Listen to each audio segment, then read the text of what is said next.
하다가 만 것부터 하겠습니다. 오늘은 우리 신체의 우리 눈, 코, 입에 관한 상징, 자연물을 가지고 어떻게 상징적으로 사용하는가 하는 것입니다. 손입니다. 손. 성경에 보면 너희 손이 어떻다 하는 손에 대한 내용이 많이 나오는데, 손은 그 사람을 대표하는 신체의 기관으로 봅니다. 이게 우리가 이렇게 머리 전체가 이렇게 다 사람의 머리가 그 사람을 대표한다고 볼 수 있지만, 얼굴이 성경에서는 손이 대표한다고 볼 수 있습니다. 왜냐하면 손이 어떤 사람의 행동을 최종적으로 하잖아요. 손이 다 하잖아요. 손이 발로 걸어가서 머리로 생각해서 최종적으로 하는 것은 손이거든요. 그러니까 이것이 사람의 행동을 하는 최종적인 기관이고, 또 사람의 안수를 하면은 손으로 기운이 전파되어지고, 또 정결법을 지키려고 해도 손으로 하는 거죠, 주로. 그래서 성경에 나오는 그 정결법들을 쭉 이렇게 나와 있지만은, 정결법을 이루는 신체 기관으로 손에 관한 것을 성경에는 많이 말씀합니다. 손을 씻는다, 씻지 않는다 하는 이런 것들. 예수님께서도 아이들에게 안수를 하실 때도 손을 사용하시고, 야고보서 4장 8절에 보니까 죄인들아 무엇을 깨끗이 하라라고 했죠? 손을 깨끗이 하라. 발을 깨끗이 하라가 아니고, 사실 발이 제일 더러운 곳인데 손을 깨끗이 하지만 너 자신을 깨끗하게 해라 이 말입니다. 손이 그 사람을 대표하는 거니까 너의 행동을 깨끗이 하라 할 때 손을 썼다. 손은 그 사람을 대표하는 것이다. 그러니까 내가 안수를 하면, 안수를 할 때 손이 올라가잖아요. 그러면 나 자신 전체적인 나를 대표하는 게 손이니까 내 자신의 어떤 인격과 신앙과 믿음이 그 사람에게 안수를 통하여 이렇게 영향을 미치는 것이죠. 그렇게 보았다는 것입니다. 그래서 성경에는 손을 그 사람을 대표하는 신체 기관으로 많이 언급한다 하는 거. 발은 가장 더러운 곳으로 봤습니다. 여러 번 말씀드렸지만은 이스라엘은 먼지가 많은 곳이라서, 먼지가 많은 곳인데 신발이 전부 다 샌들이거든요. 그냥 샌들. 여성분들이 신는 샌들이라서 남자도 샌들, 여자도 샌들. 그러니까 발 하면 먼지가 그냥 항상 묻어 있죠. 밖에 가다 외출에다 돌아오면은 제일 먼저 해야 될 일은 발을 씻는 것입니다. 그래서 발하면 가장 더러운 곳이다. 발에 묻은 그 먼지 자체가 더럽기 때문에 발을 더럽다고 봤습니다. 먼지가 뭐가 더럽나 생각할지 몰라도 이스라엘 사람들 생각할 때는 하나님은 거룩하시고 이 땅에 있는 것들은 다 세속적이다 생각했거든요. 세속적인 것 가운데서도 땅의 흙, 먼지, 이것은 가장 모든 세속을 다 담고 있는 거잖아요. 돈하고 흙은 이 두 가지를 갖다 가장 세속적인 것으로 봤는데, 그러니까 그런 것들이 잔뜩 묻어 있는 그 먼지가 내 몸에 묻어 있는 곳이 발이니까 발을 제일 더럽게 봤습니다. 그래서 출애굽기 3장 5절에서도 보면은 하나님께서 모세를 부르실 때 내 발에서 신을 벗어라.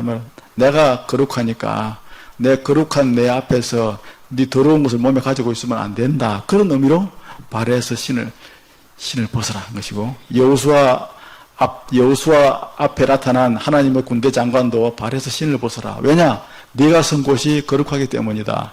나 군대 장관인 내가 천사로 거룩한 존재로 하나님의 거룩하신 명을 받아서 와 있으니까 이 자리는 지금 거룩한 자리다. 그러니까 내 발에서 신을 벗어야 된다 이 말이죠. 하나님 앞에 나오는 사람이 가장 신경을 많이 써야 될 부분이 뭐냐 하면 자신의 몸과 마음에서 더러운 부분을 제하는 것입니다. 죄를 갖다가 먼저 회개하고, 죄가 제일 더러운 거니까 예배당에 나올 때 예배드리러 딱 오셔서 앉으시면은 한 주간 살아오면서 하나님 앞에 양심에 갇히게 되었던 것들, 그런 것들을 뉘우치시고 회개하는 시간을 가져야 됩니다.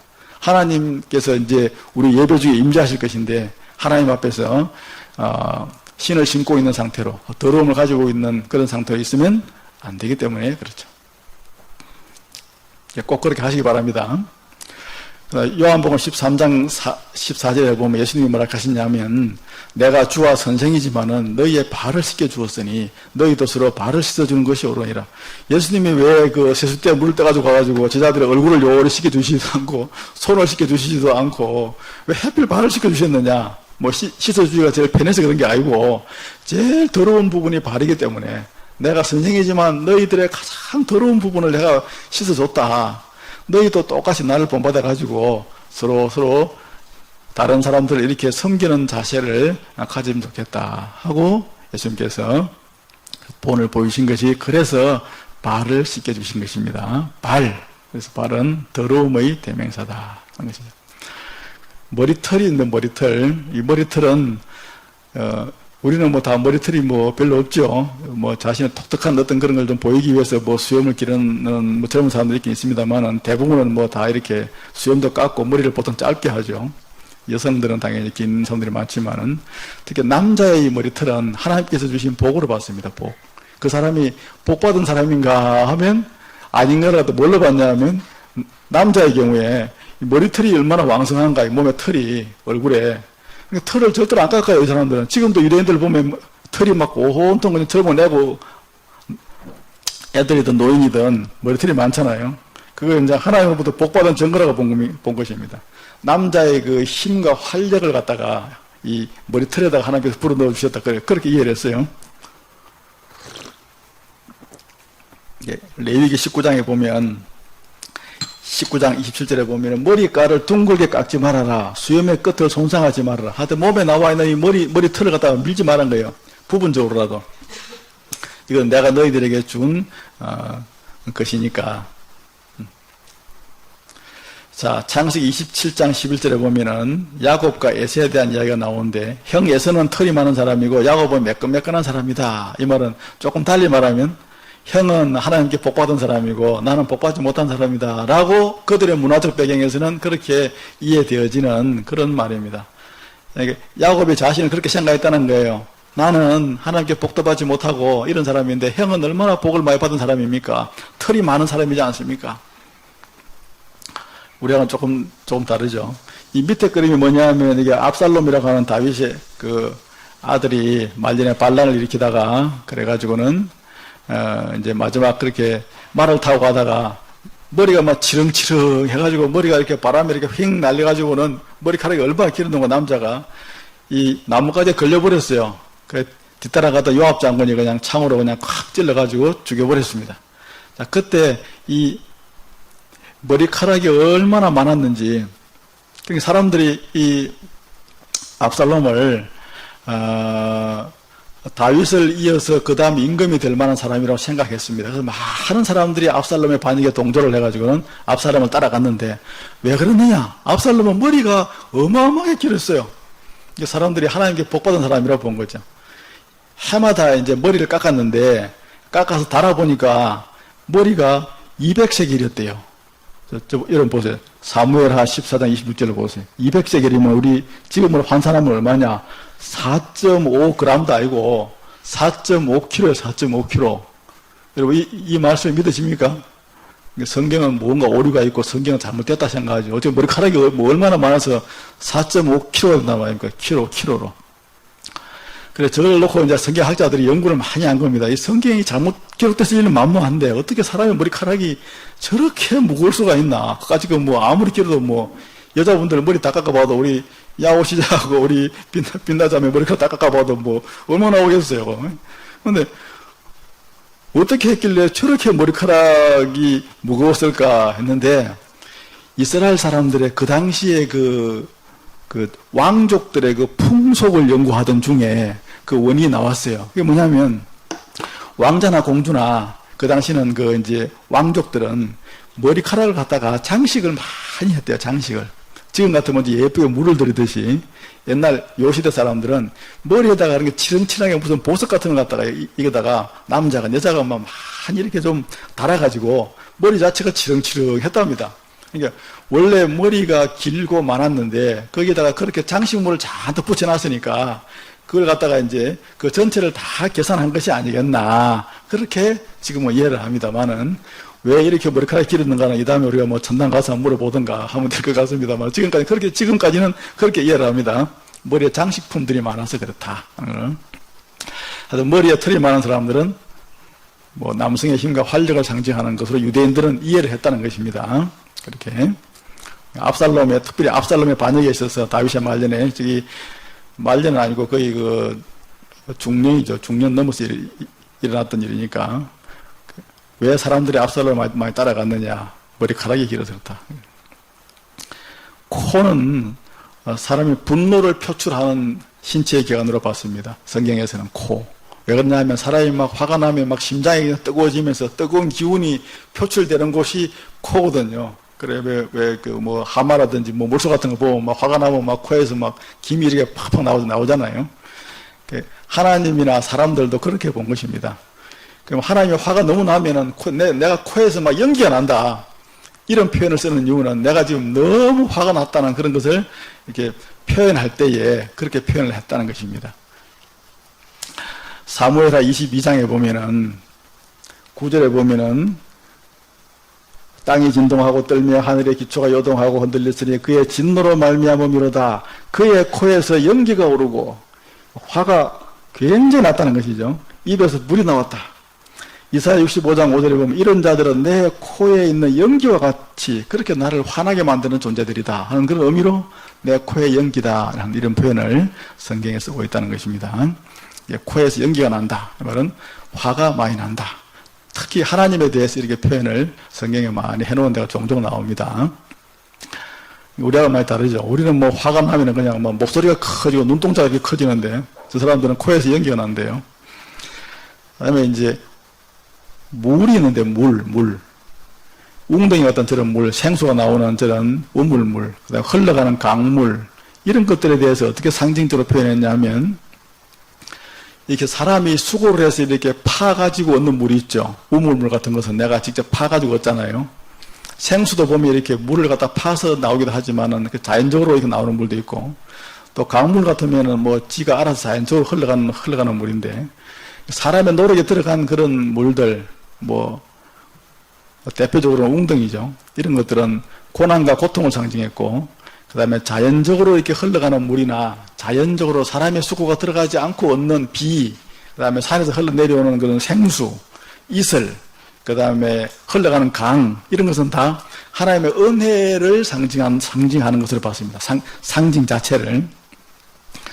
그래서 우리가 이제 세례를 갖다 베풀 때도 저렇게 우물물을 떠오지 않고 흘러가는 강물을 가지고, 그래서 흘러가는 그 강에 가가지고 그 침례를 받았거든요. 처음에는 세례를 안 받고 우리 손을 얹어서 하는 세례 형식이 아니라 흘러가는 요단강에 가가지고 사람들이 다 거기서 몸을 갖다가 담가서 이렇게 담갔다가 일어나는 그 침례라고 하는 걸 받았는데, 뭐 이제 그것이 나중에 이제 약식으로 돼가지고 지금의 이제 세례 형식으로 이제 이 예배당에서 합니다만은, 그래서 그 할 때에 흘러가는 물을 가지고 세례를 베푸는 것은 흘러가는 물이 하나님의 은혜를 상징하는 그런 정결한 물로 봤기 때문이다 하는 것이죠.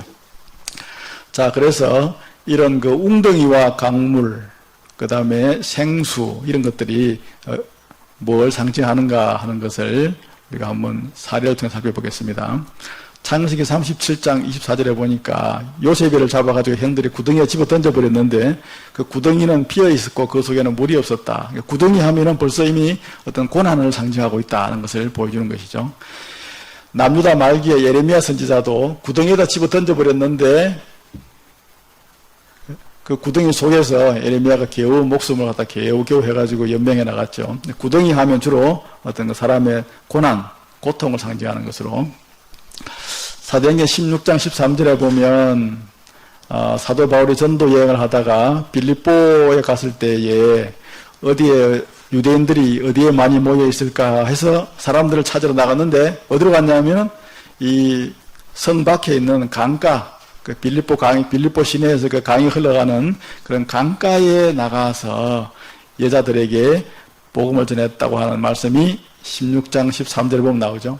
그 왜 하필 강가로 갔느냐? 유대인들은 강가에서 주로 이렇게 회당이 없는 데서는 강가에 모여가지고 강가에서 서로 이야기를 하고 강가에서 서로 대화도 하고 기도도 하고 하나님을 찬양도 하고 하는 그런 일들을 했습니다. 왜냐?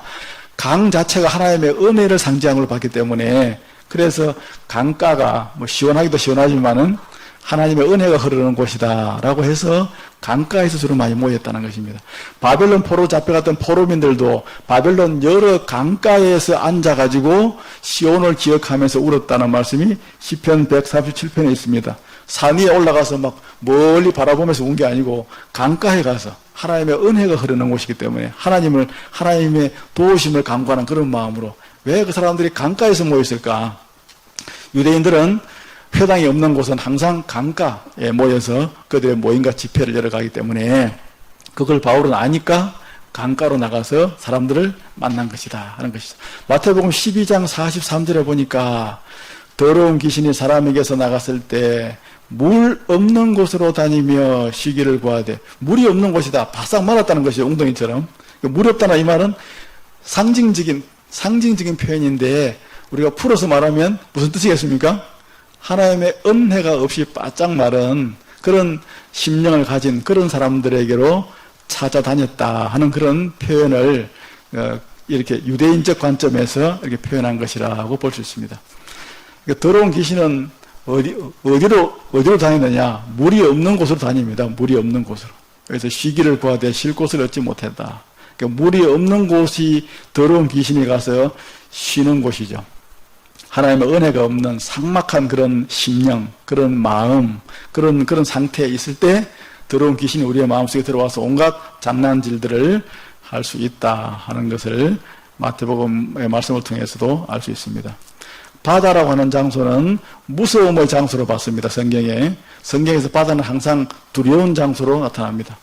우리가 바다라고 하면 우리는 평안함을 느낄 수도 있지만은, 왜 그러냐면 바다에 폭풍이나 노을이 일어나서 무서운 게 아니고 바닷속에 거대한 괴물이 산다고 봤기 때문에 그렇습니다. 이건 이제 유대인들의 생각입니다. 유대인들의 생각. 그래서 이제 성경을 기록한 사람이 유대인들이기 때문에 이런 어떤 바다에 관한 이런 그 상징적 체계 하에서 기록을 많이 해놨기 때문에 그들의 사고방식을 이해를 해야 된다는 말이죠. 바다에 무슨 괴물이 사는데, 용이라고도 불리고 리오야단이라고도 부르는데, 이 용이 바닷속 깊은 곳에 살다가 자기가 싫어하는 사람, 자기가 좀 미운 사람이, 자기 눈에 미운 사람이 배를 타고 나오면 폭풍을 일으켜가지고는 그 사람 바닷속으로 잡아간다고 생각했던 거예요. 바다에 폭풍이 일어나는 것은 바닷속에 사는 용이 놓였다고 생각한 것입니다. 그 미신이죠. 근데 그런 관점으로 생각을 하고 살았기 때문에 유대인들은 또 그런 관점에서 성경도 기록합니다. 이사야 27장 1절에 보니까 그날에 여호와께서 뱀 리오야단을 벌하시며 바다에 있는 용을 죽이시리라. 실제로 용이 바다에 있다는 게 아니고, 이 사람들 사고방식으로는 가장 무서운 존재는 바닷속 깊은 곳이 있기 때문에 하나님이라면 그런 바다에 있는 용도 능히 죽이신다, 이런 표현으로 한 것이죠. 마가복음 4장 41절에 보면 바다의 폭풍을 한순간에 잔잔케 만드신 예수님을 바라보면서 제자들이 배에 올라오신 예수님을 향하여 하신 한 말입니다.